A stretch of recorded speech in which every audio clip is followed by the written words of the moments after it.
Recording by Aamir film recording studio Delhi.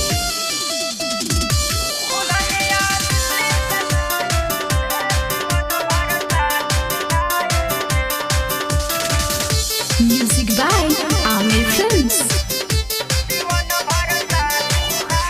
प्यार भइल बा ओकरा से चाहत रानी जेकरा के उहे भइल जिंदगी में खास।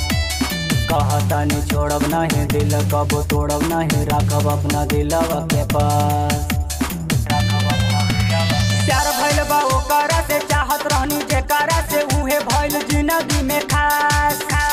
कहतानी छोड़ब नहीं दिल कबो तोड़ब नहीं राखब अपना दिलवा के पास। दुल्हनिया दुल्हनिया दुल्हनिया दिल्ली से लाएंगे जीवन भर साथ निभाएंगे। दुल्हनिया उसको बनाएंगे जीवन भर साथ निभाएंगे।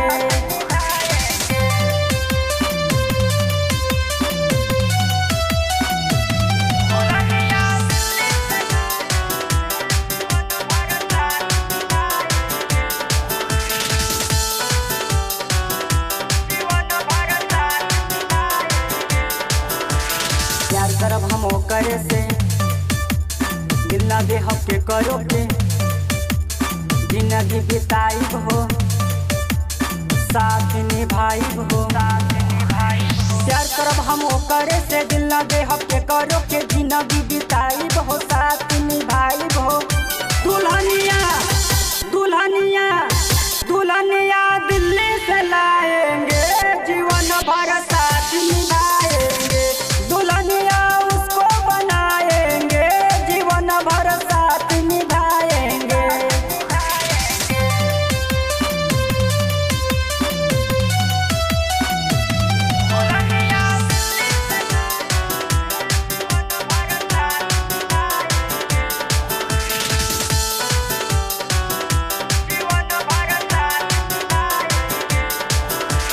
जान से ज्यादा चाहेंगे शादी रचाएंगे दुल्हन बनाएंगे सबको बुलाएंगे। जान से ज्यादा चाहेंगे शादी रचाएंगे सुनील सांवरिया को डीजे पे नचाएंगे। दुल्हनिया दुल्हनिया दुल्हनिया दिल्ली से लाएंगे जीवन भर साथ निभाएंगे। दुल्हनिया उसको बनाएंगे जीवन भर साथ निभाएंगे। Recording by Aamir film recording studio Delhi.